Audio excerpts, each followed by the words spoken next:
Olá, meus irmãos, que a graça e a paz do Senhor Jesus esteja com você. É uma alegria poder estar de volta para estudarmos mais uma lição da Escola Bíblica Dominical. E desta feita vamos estudar a revista de adultos da editora Betel, que traz por tema nesse quarto trimestre a terceira epístola de João, instituindo o discipulado baseado na verdade, no amor e fortalecendo os laços da fraternidade cristã.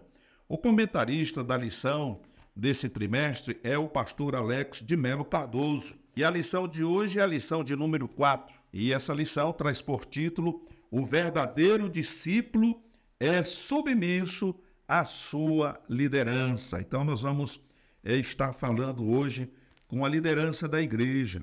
Quantos problemas, quantas dificuldades nós temos visto, de pessoas que não querem se submeter à liderança da igreja e muitas vezes acaba pagando um preço muito alto por isso. Então vamos ver no comentário desta lição, segundo o nosso querido comentarista, o pastor Alex. Diz aqui o texto áureo: Amados, não sigas o mal, mas o bem. Quem faz o bem é de Deus, mas quem faz mal não tem visto a Deus. Terceira de João, versículo 11. A verdade aplicada diz: o autêntico exercício do ministério cristão ocorre quando há plena consciência de que deve ser cumprido para a glória de Jesus e nunca dos homens. Então isso é importante. E o autêntico exercício do ministério cristão ocorre quando há plena consciência de que deve ser cumprido para a glória de Jesus e nunca dos homens. Infelizmente, existem muitos aí que estão fazendo as coisas para a sua própria glória. Nós, como servos do Senhor, precisamos entender que tudo o que fazemos é para a glória do Senhor Jesus, é para a glória de Deus, e não para a minha glorificação, e muito menos para a glorificação de quem quer que seja. Bendito seja o nome do Senhor. Então, vejamos aqui, irmãos, que os objetivos da lição de hoje, o primeiro é alertar sobre erros de um mau discipulador. Segundo, ressaltar que a igreja é de Deus. Ela nunca e jamais será de quem quer que seja. Ela é de Deus. E terceiro, ensinar que um discipulador é um servo. Então, eu não posso discipular pessoas para me servir, mas eu tenho que discipular pessoas para servir e agradar a Deus. Porque eu, sendo um discipulador, eu sou servo de Deus. Eu estou a serviço de Deus. E tudo que eu fizer é para Deus. Pelo menos tem que ser assim, ou deveria ser assim. Mas muito bem, o texto de referência está registrado em João, na terceira epístola de João, João capítulo 13, versículos 3, 4, 5, 6, 7 e 8. E diz assim: Jesus, sabendo que o Pai tinha depositado nas suas mãos todas as coisas, e que havia saído de Deus e ia para Deus, levantou-se da ceia, tirou os vestidos e, tomando uma toalha, cingiu-se. Depois deitou água em uma bacia e começou a lavar os pés aos discípulos e a enxugá-los com a toalha com que estava cingido. Aproximou-se, pois, de Simão Pedro, que lhe disse: Senhor, tu lavas-me os pés a mim? Respondeu Jesus e disse-lhe: O que eu faço não o sabes tu agora, mas tu saberás depois. Disse-lhe Pedro: Nunca me lavarás os pés. Respondeu-lhe Jesus: Se eu te não lavar, não tens parte comigo. E aí, nós vamos ver que aí, nesse particular, Pedro não só permitiu que o Senhor lavasse os pés, mas que pudesse tomar um banho, ele aceitava. É muito importante a gente aprender com Jesus. E Jesus não estava fazendo aquilo porque simplesmente queria se aparecer, mas ele estava dando ali uma aula aos seus discípulos. E ele diz: o que eu faço agora, como está escrito aqui, você não está entendendo, você ainda não sabe, mas você vai saber depois. E muitas denominações usam essa técnica, até hoje ainda usa desse departamento, do culto do lava-pés, como é chamado. Então, meus amados irmãos, a introdução vem dizendo que o critério de Deus para que alguém se torne um discipulador é o contrário daquilo que muitos pensam. O maior seja como o menor, e quem governa como quem serve. Melhor do que status social ou eclesiástico é ser fiel. Simples assim. É lamentável quando a gente percebe que muitas pessoas, quando eles separadas para determinada função, essas pessoas começam a andar que nem peru, né?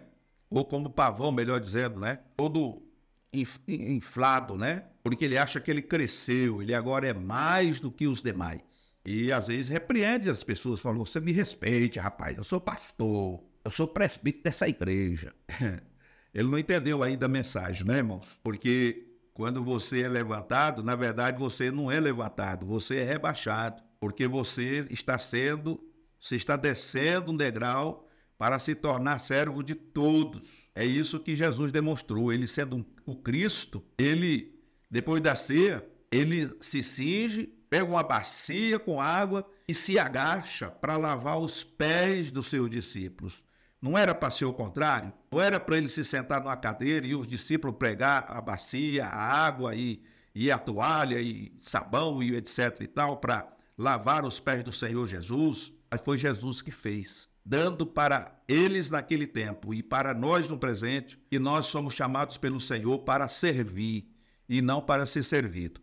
Então veja aqui, ser discipulador na igreja é diferente de ser gestor em outra instituição. Deus não promove pessoas porque são mais habilidosas e outras mais para que possam cumprir propósito e servir melhor, conforme Mateus 20, 26, 27. O discipulador que deseja ser reconhecido por homens não conhece aquele para quem trabalha. 1 Pedro 5 e 2 a 3. Jesus foi o mais simples e humilde, mesmo diante de sua grandeza, esvaziou-se a si mesmo.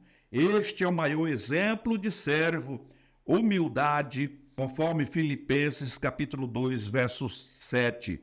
Diotrefes errou ao não considerar o legítimo e único Senhor da igreja e agir conforme seu entendimento equivocado e humano.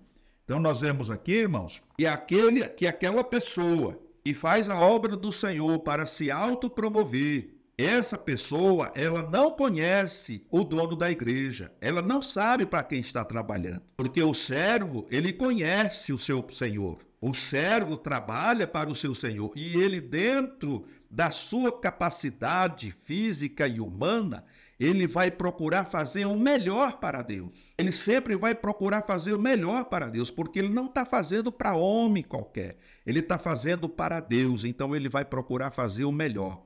E essa pessoa, ele, diferente desse Diotrefes aqui, ele reconhece Deus e sabe que tudo que ele fizer, ele está fazendo para Deus e que um dia Deus vai chamar ele para prestar conta do que ele fez e ele vai ser recompensado por tudo quanto fez. No caso de Diotrefes, ele era uma pessoa que agia conforme o seu entendimento e equivocadamente ele fazia as coisas porque ele não tinha conhecimento de Deus e muito menos respeitava o seu líder, que era o apóstolo João, que era o pastor-chefe, né? Vamos dizer assim, da igreja, na época em que Diotrefes era o dirigente daquela congregação. Uma outra coisa aqui é a questão da soberba. A soberba é uma grande armadilha na qual muitos têm caído, conforme está registrado em Provérbios, capítulo 16 e verso 18, Ezequiel, capítulo 28, verso 2 e 17, e Obadias 3. Não são poucos os exemplos e alertas na Bíblia quanto ao perigo de uma pessoa ser dominada pela soberba.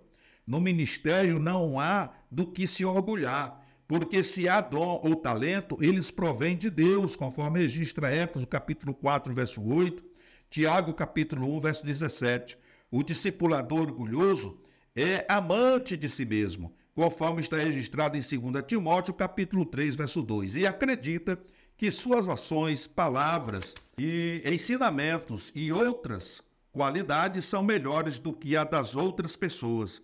O poder sem a submissão a Deus é perigoso, atrai os piores e corrompe os melhores. O poder sem amor leva à soberba, ensoberbecer é satanizar-se. Misericórdia. Tem muitas pessoas que gostam de se aparecer e essa lição ela vem pegar no calcanhar de Aquiles de muitos, e que o Senhor tenha misericórdia de nós. Não importa a tua graduação teológica, se você é doutor, se você é poliglota, se você possui todo o conhecimento na área teológica, na área de exatas, humanas e etc. O importante, irmão, é que você é um servo do Senhor Jesus. E como tal, você tem que ser como Jesus, que se esvaziou da sua glória, do seu poder, para tornar-se um como nós e se tornou o exemplo. Então, nós vemos aqui esse texto, esse que nós acabamos de ver aqui, esse tópico sobre a questão da soberba.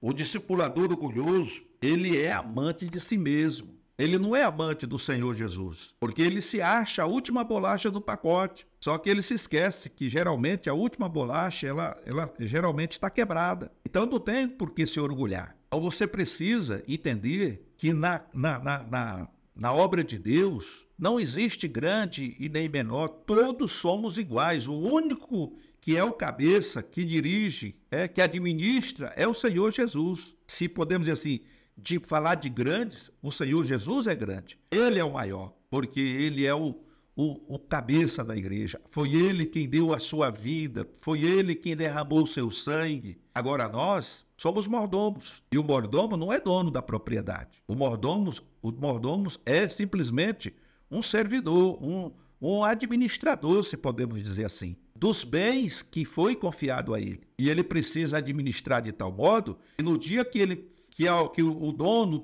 o Senhor, pedir conta, ele possa saber de tudo e entregar tintim por tintim daquilo que foi confiado a ele. Amém, meus irmãos? Um outro ponto importante aqui é que o orgulho é chamado pelos teólogos como o pai de todas as tiranias. Agostinho define o orgulho como o desejo perverso pelas alturas. Perverso porque há quem não economiza esforços para alcançar sucesso, nem que para isso tenha que prejudicar outras pessoas. A soberba e a altivez sempre foram tóxicas e destrutivas aos discípulos de Cristo. A palavra de Deus diz que Deus abate o soberbo, conforme está registrado em 1 Pedro, no capítulo 5, verso 5. Nas Sagradas Escrituras, há inúmeros exemplos de homens que não se submeteram e foram dominados pela altivez e o orgulho. Deus é quem ergue o humilde, dando graça a seus discípulos.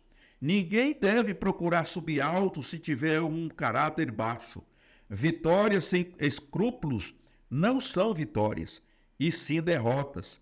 É preferível sofrer com os bons a triunfar com os maus. O orgulho de Pedro foi não querer se submeter à ação de Jesus e não reconhecer sua limitação em compreendê-la. Quando Jesus foi lavar os pés dele, mas Jesus respondeu que se não o fizesse, Pedro não teria parte com ele. O orgulho pode se manifestar por uma falsa humildade, o que não tem valor algum para Deus, conforme Colossenses capítulo 2, verso 23. Então, muitas vezes a pessoa, ele usa dessa falsa humildade, mas isso é prejudicial também. Você tem que ser humilde porque você é humilde, mas não querer fazer como Pedro. Pedro ali demonstrou uma falsa humildade. O Senhor disse, olha, Pedro, se eu não te lavar, você não vai ter parte comigo. E a última coisa que Pedro queria na vida, né, no seu tempo, era ficar longe do Senhor. Então ele disse, não, Senhor, então não somente os pés, mas também a cabeça, as mãos, os braços, o corpo todo. Se for para tomar um banho, eu tomo agora mesmo. Não tem conversa. O Senhor, não, Pedro. Somente os pés, porque o restante do corpo está limpo. E por que o Senhor disse aos pés? Porque naquele tempo, irmãos, não tinha rua asfaltada, nem com calçamento. As ruas eram de terra, poeirenta. Então, geralmente, os pés das pessoas ficavam sujos daquele pó, daquela poeira. E era um costume de quando chegasse alguém na casa, né? A primeira atitude que se fazia era pegar talvez ali um tamborete, um banquinho, botar ali para a pessoa sentar e correr lá, pegar uma bacia com água e lavar os pés da pessoa para ele poder, né, poder transitar dentro da casa. Né? Era um costume. E Jesus fez isso como sinal de humildade, ensinando para os discípulos que ele, Jesus, apesar de ser o Cristo, ele foi capaz de fazer aquilo. Então, dando para nós uma lição de que ninguém é maior do que ninguém, né? Não tem essa de pastor-chefe, pastor-presidente, missionário isso, apóstolo daquilo. Todos, independentemente, somos iguais na presença do Senhor e, portanto, precisamos nos submeter uns aos outros. E, aliás, a Bíblia diz que devemos considerar os nossos irmãos superior a nós, né? E isso é muito lindo, é muito importante. Um outro ponto aqui é que só um mau discípulo, orgulhoso e prepotente, acredita que pode se apoderar da igreja de Cristo. Diotrefes tinha essa ilusão. A Bíblia diz que toda autoridade provém de Deus, conforme está registrado em Romanos 13, verso 1. Paulo usou o verbo exouias no grego, que é autoridade no sentido de ter licença ou permissão de Deus ou ser dotado de habilidades ou força por Deus. Esse poder ou autoridade não é autônomo, ou seja, não existe de forma independente. Por ser dado por Deus, pertence a ele, conforme está no Salmo 62:11. Abusar do poder dado por Deus é uma usurpação. Deus não divide a glória dele com ninguém. Isaías 14 e verso 14. Esse poder é uma capacitação para exercer o ministério confiado a seu discípulo, conforme João 15, verso 5. E não para dominar. Antes de a igreja ser instituída, Jesus disse aos discípulos que eles receberiam poder para serem testemunhas. Mas recebereis a virtude do Espírito Santo, que há de vir sobre vós, e ser-me-eis testemunhas, tanto em Jerusalém, como em toda a Judéia e Samaria, e até os confins da terra. Atos capítulo 1 e verso 8. Então veja, irmãos, o Senhor derramou sobre nós o seu poder, e isso aconteceu primeiramente lá em Pentecoste, no dia de Pentecoste em Jerusalém, quando todos ali foram cheios do Espírito Santo. Portanto, se cumpria ali o que o Senhor Jesus tinha prometido, que eles receberiam a virtude do Espírito Santo, seriam cheios do Espírito Santo para fazer a obra de Deus. Então veja que o poder, que a autoridade, né, que nós recebemos da parte do Senhor não é algo inerente de nós mesmos, é de Deus. Foi Ele quem nos capacitou, é Ele quem nos capacita. Porém, eu não posso, né, usurpar esse poder como se ele fosse meu e tentar agora constranger e prender as pessoas ao redor de mim, né, subjugá-las como se eu fosse o próprio Cristo ou que eu fosse o dono da igreja, como muitas vezes a gente tem presenciado por aí, né? As pessoas, elas utilizam desse departamento para poder amedrontar as pessoas, para coagir as pessoas, né? E promete, inclusive, se você sair, eu vou derramar sobre você uma punição tão grande que depois que passar não vai sobrar nada. Irmão, isso é feitiçaria. Isso é uma coisa que não é de Deus, isso é coisa diabólica. O poder de Deus não é para isso. A capacitação que Deus nos deu é para pregar o evangelho, para ensinar, para discipular, entendendo que o trabalho é de Deus. E é para Ele que nós estamos trabalhando. Bendito seja o nome do Senhor. Então veja que quando o mau discípulo domina ou controla alguém ou um grupo, exercendo a liderança além do que Deus ortogou, já não está exercendo o amor. 1 Coríntios 13, né, vem falar sobre isso. Quem ama, respeita e trata a todos com dignidade. Nada há mais assombroso do que o tratamento desumano do homem pelo próprio homem, pois este é seu igual, criado por Deus, da mesma forma. Atos capítulo 17, 26. Então veja o que nós temos aqui, né? Que qualquer um discipulador que venha dominar ou controlar alguém ou um grupo, exercendo liderança além do que Deus ortogou, isso já não está exercendo o amor. Essa pessoa não está exercendo o amor, mas está exercendo uma ditadura, um talibã. E isso é pecado. E Deus não aceita isso. Porque, como diz Paulo, o Senhor nos chamou para a liberdade, não para a libertinagem, mas para a liberdade. E se somos livres em Cristo, nós temos liberdade.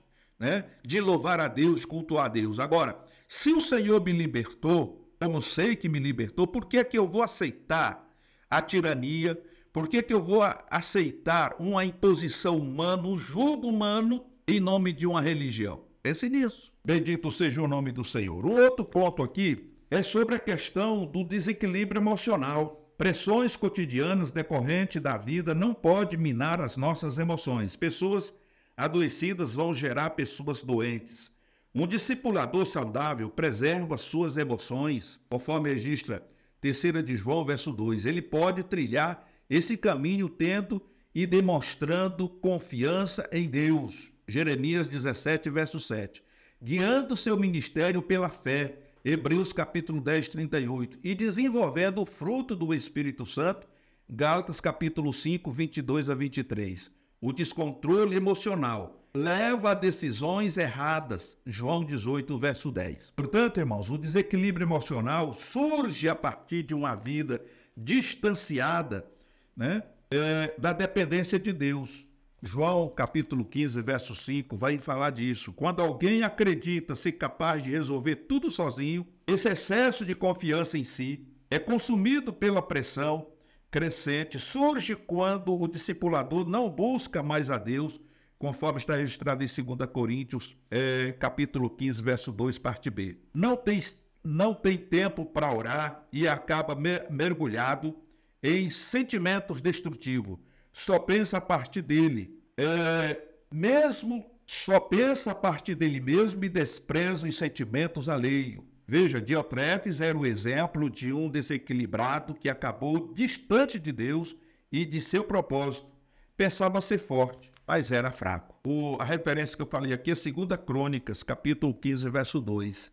Vai falar sobre esse ponto aqui e nos fala do desgaste emocional e dos erros que são cometidos por aqueles que estão com essa doença. Então a pessoa ele não busca mais a Deus, ele já não ora, ele já não jejua e as decisões são tomadas pela própria mente, pelo que ele pensa, pelo que ele acha e acaba levando muitas vezes as ovelhas do Senhor para o deserto, para lugares áridos, sem água, sem pastagem, e a igreja passa a sofrer. Que Deus tenha misericórdia de cada um de nós que somos obreiros na casa do Senhor. Um outro ponto importante nessa lição, irmãos, é que a igreja tem dono. E nós vamos ver aqui, Diotrefes errou ao agir como se fosse o dono da igreja, quando na verdade ele deveria ser um dispenseiro fiel, conforme está registrado em 1 Coríntios, capítulo 4, verso 2. A Deus e ao seu líder João, com o propósito de cuidar e edificar a igreja de Cristo, Mateus 16, 18. A atitude autoritária, desequilibrada e os abusos cometidos por Diotrefes mostravam sua fraqueza e não alguma virtude. Apesar de se achar o dono da igreja, ele era fraco e não conhecia o verdadeiro dono, que é o Cristo. Então, a gente precisa ter cuidado. Como obreiro ou como um dirigente de congregação, você tem que estar submisso primeiramente a Deus e segundo a liderança da igreja, como falamos no início, né? Muitas vezes são tomadas decisões e atitudes pela liderança da igreja, né? Pelo ministério, e na verdade a gente não gostaria muito de acatar, porque parece que vai na contramão daquilo que a gente pensa, mas quando você tem temor de Deus e quando você está na direção do Espírito Santo, você acata, né?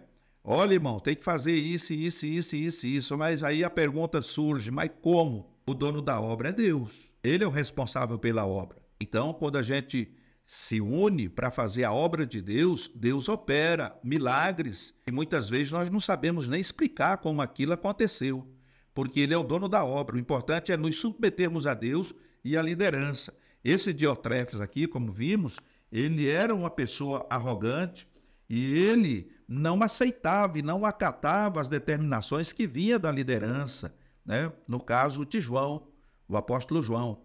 Então ele fazia o que ele achava.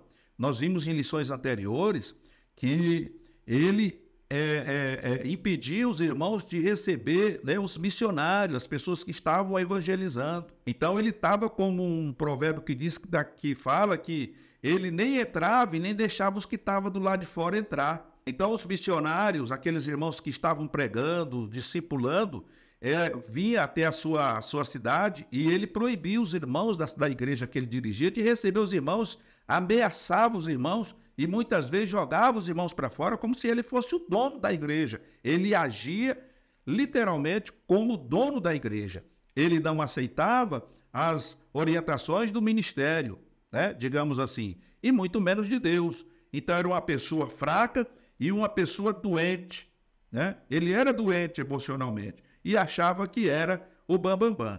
Então, irmãos, a igreja de Deus é um termo usado pelo próprio apóstolo Paulo para se referir à eclésia, do grego, que significa reunião de cidadãos chamados para algum lugar público, assembleia, ajuntamento de pessoas salvas. Esse termo aparece como exortação ao cuidado e temor, deixando claro que não se trata de qualquer igreja, mas da igreja de Deus, conforme 1 Coríntios 11:16. A igreja é de Deus, mas formada e liderada por homens, chamados para cuidar dela, conforme Efésios capítulo 4 e versículo de número 11. Portanto, a igreja de Deus tem muitos membros e todos são importantes ao corpo, conforme retrata Paulo em Romanos capítulo 12, versos de 4 a 5. Todos devem estar pautados no Evangelho. Por serem membros do corpo, é necessário respeitar o cabeça da igreja. Gaio e Demétrio tinham esse entendimento e receberam o reconhecimento da igreja local. Um pai que zela por sua família, Cristo zela por sua noiva, não permitindo que outro se apodere dela.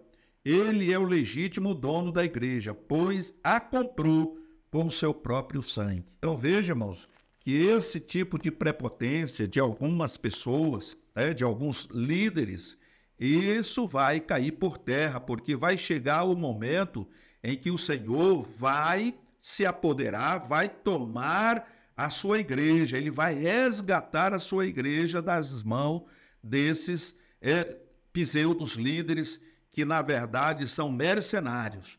E Pedro, ele nos alerta sobre isso, né? Que haveria homens amantes de si mesmo, não se preocupando com a igreja, fariam negócio com a igreja, enfim, tudo isso está registrado nas Escrituras.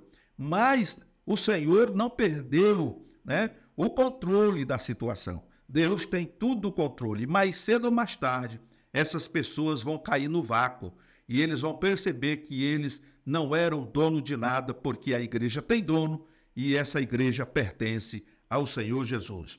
Quando Jesus lavou os pés dos discípulos, parecia que ele era um mestre fraco, submisso e serviçal. Parece que essa foi a leitura que Pedro teve ao rejeitar ter seus pés lavados, conforme João 13, verso 8. Por aquele que ele já tinha confessado ser o Cristo, Mateus 16 e 16. Jesus queria apontar o caminho de um discípulo verdadeiro, segundo o reino de Deus.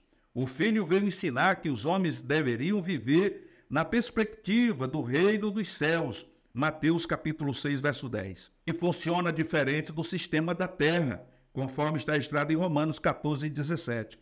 Foi ao mesmo Pedro que em várias ocasiões demonstrou diferentes atitudes em relação a Cristo, que Jesus disse que edificaria a sua igreja, Mateus 16, 18, revelando que a igreja pertence a ele. Então o Senhor diz, e eu edificarei a minha igreja, e as portas do inferno não prevalecerão contra ela. Ou seja, o poder do inferno, das trevas, não prevalecerá contra a minha igreja. Então, o Senhor Jesus, ele é o dono da igreja. Foi ele que fundou a igreja, foi ele que resgatou a igreja, foi ele, através do seu amor, do amor de Deus, que resgatou um povo para si. Então, veja, Jesus não queria ser importante, humanamente falando, pois nenhum poder está acima do que ele já tem. Mateus capítulo 28, verso 18. Isso significa que nenhum homem, especialmente aqueles que ele estava formando, deveriam se achar importantes. O que eles deveriam saber é que representavam a igreja de Cristo e tinham de cuidar dela. João 21, 17. O modelo de liderança de Jesus deve ser imitado conforme registra 1 Coríntios, capítulo 11 e verso 1. Um outro ponto aqui é que a igreja tem o seu marco de inauguração a partir da descida do Espírito Santo no dia de Pentecostes, conforme está registrado em Atos, capítulo 2, sobre os quase 120 discípulos de Jesus que seguiram suas orientações após sua última aparição ressurreto, conforme está registrado em Atos 1 e 8. O Espírito Santo é o dono da igreja, o auxiliador e o edificador dela na terra, conforme registra João 14, 16 a 17. O responsável exclusivo por seu crescimento e avanço através da pregação de crentes cheios do Espírito. Atos capítulo 4, verso 8 a 31. Jesus andou com os discípulos por um tempo, 3 anos e meio, mas continua por meio do seu Espírito Santo e a estar com sua igreja até a consumação dos séculos. Bendito seja o nome do Senhor. Mateus capítulo 28, verso 20. Então veja que o Senhor Jesus usou essa frase: e eis que estarei convosco todos os dias até a consumação dos séculos. O Espírito Santo veio, e ele veio exatamente para cumprir o que Jesus tinha dito aos seus discípulos e à igreja, nesse tempo presente. Aquele outro, e o outro Consolador, ele virá a vós e estará convosco para sempre. Então, é por intermédio do Espírito Santo que todas as coisas são feitas. É Ele quem nos capacita, Ele quem nos orienta, Ele fala conosco, Ele nos revela o que precisa ser feito, Ele nos dá capacidade, poder e autoridade sobre as forças do mal. E em contrapartida, ao pregar o Evangelho ou testificar do amor do Senhor Jesus para alguém, Ele se incumbe de convencer aquela vida, aquela alma, do pecado, da justiça e do juízo. Então, o Espírito Santo é essa pessoa maravilhosa que está conosco 24 horas por dia, mas só seremos bem-sucedidos na missão que o Senhor nos confiou se estivermos uma estreita comunhão com Ele, se estivermos ombro a ombro com Ele, porque Ele veio para nos ajudar. Quando nós nos afastamos do Espírito Santo, quando nós deixamos de fazer aquilo que é necessário ser feito, o Espírito Santo se entristece e se aparta de nós. E aí nós passamos a ser um vaso vazio. Podemos ter muito conhecimento teológico, podemos ter muito conhecimento de Bíblia e vamos falar a Bíblia, mas não vai surtir efeito porque o impulsionador, o combustível que faz com que as coisas aconteçam, os milagres aconteçam e a conversão de pessoas aconteçam, é por intermédio do Espírito Santo. Então, sem o Espírito Santo, é trabalhar sozinho, é ser egoísta, é ser esse tipo de dirigente chamado Demétrios, Diotrefes. Então, irmãos, precisamos ter cuidado, que não nos apartemos desta comunhão com o Espírito Santo, pois ela é fundamental na vida, não só dos obreiros, mas de todo crente, até o dia em que Jesus venha buscar o seu povo. Um outro ponto aqui diz que Jesus é um exemplo perfeito de um servo fiel. Ao lavar os pés dos discípulos, ensina-os a agir segundo o padrão do reino dos céus. Assim, por meio de atitude, Jesus capacita aqueles homens para realizar os propósitos de Deus na terra, conforme Mateus 28, 19 a 20. Desde o Antigo Testamento, vemos o Senhor Deus revelando, agindo, estabelecendo liderança, ordem, variedade de funções, enquanto conduzia o povo de Israel pelo deserto, preparando-o para habitar na terra prometida e instruindo acerca da vida religiosa. Importante notar que estes princípios também estão presentes na edificação da igreja, conforme referências de Atos, capítulo 6, de 1 a 7, 8, 14, 14 a 23, 20 e 28, Efésios 4, 12, Tito 1 e 5, Cristo é a cabeça do corpo da igreja, Colossenses 1 e 18, e, portanto, deve ser obedecido. Um discipulador que age de forma autônoma está fora do propósito de Deus, tornando-se usurpador de um chamado e dissociado de sua verdadeira missão. Assim, demonstram desconhecer as Escrituras Sagradas àqueles que se levantam contra a organização estrutural de uma igreja local. Sérgio da Costa, revista Betel Dominical, segundo trimestre de 2019. Assim, é possível afirmar que a organização e a ação do Espírito Santo não são excludentes, como atestado também na formação de Israel como povo de Deus. Então veja que Diotrefes estava revoltado contra o modelo de liderança de João, que na verdade era um modelo de Deus para a sua igreja, e ainda se achava no direito de implantar o seu próprio modelo eclesiástico. A raiz do seu problema era o pecado do orgulho. Então, é aquilo que nós já falamos a princípio. Às vezes a pessoa, ele discorda de tudo que a liderança, né? Ele não aceita, ele sempre tem um adendo, ele tem uma resposta, uma visão diferente daquilo que está sendo dito. Ele sempre é aquela pessoa que vai discordar. Se tem uma reunião de obreiro e é tratado de um assunto, ele logo vai se levantar trazendo ali a sua opinião, ou melhor dizendo, tentando impor a sua opinião, a sua vontade. Que Deus tenha misericórdia de nós e que nós não venhamos agir dessa maneira, mas que possamos estar debaixo da mão de Deus e sob a liderança que Deus constituiu na sua igreja. Jesus continua sendo referência do líder a ser imitado, e essa é a razão que justifica algumas de suas atitudes, ainda que não precisasse.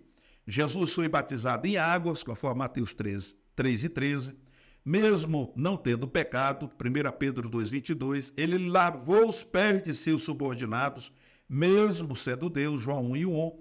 Jesus ensina que veio servir e não ser servido, Marcos 10:45. Isso e muito mais ele fez para que a igreja avançasse e outros discípulos fossem formados, conforme Marcos 16:15. Nenhum discipulador pode agir fora desses padrão, como fez Diotrefes. Diotrefes estava vindo, ou melhor, Diotrefes estava ávido por posição e poder. Nós já falamos sobre isso. O discipulador que falha em cuidar das pessoas, que apenas pensa em ser reconhecido como alguém importante, está diminuindo a igreja em vez de fazê-la avançar. Jesus ordenou que o crente fosse pelo mundo pregando o evangelho a toda criatura e fazendo discípulos, conforme está registrado em Mateus 16:15, mostrando que o propósito de Deus é o avanço da sua igreja. Quem não cumpre essa missão está claramente fora do propósito primeiro do evangelho. Então, qual é o primeiro propósito do evangelho? Pregar o evangelho a toda criatura e fazer discípulo de todas as nações. Quando nós fazemos isso, nós estamos tendo o propósito de Deus.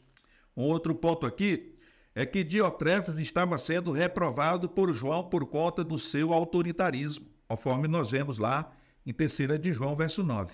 Sua má conduta como mau discipulador foi comparada ao bom exemplo de Gaio, que acolhia até aqueles que lhe eram estranhos, conforme está registrado em 3 de João, verso 5. Jesus acolheu seus discípulos ao lhes lavar os pés. A hospitalidade é uma das marcas do cristianismo. Hebreus capítulo 13, verso 2.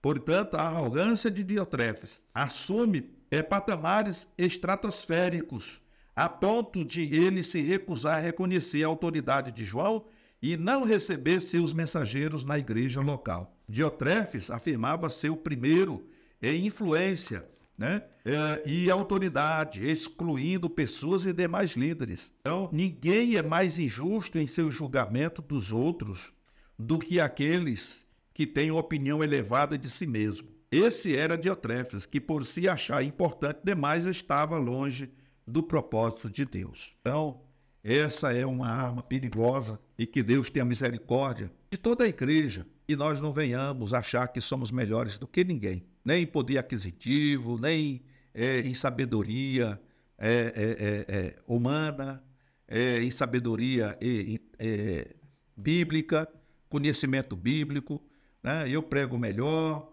eu falo mais línguas, eu sou um profeta.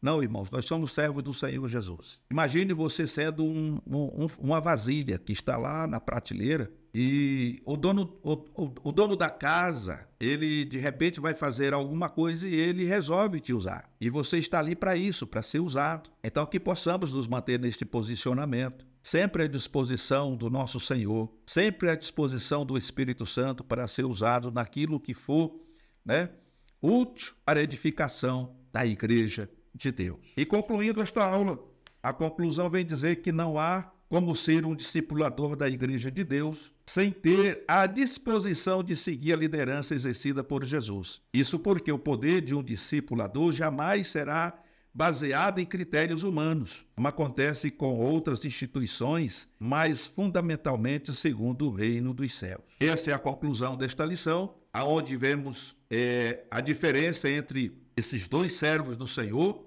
né? Gaio e Diotrefes, aonde um se achava a última bolachinha do pacote e o outro fazia exatamente aquilo que era para ser feito, obediente à voz de Deus e submisso à liderança da igreja. E possamos tomar isso como exemplo e procurar o melhor caminho. Meus queridos irmãos, que Deus abençoe a sua vida. Estou grato a Deus por você ter nos acompanhado, estar nos acompanhando através dessas aulas.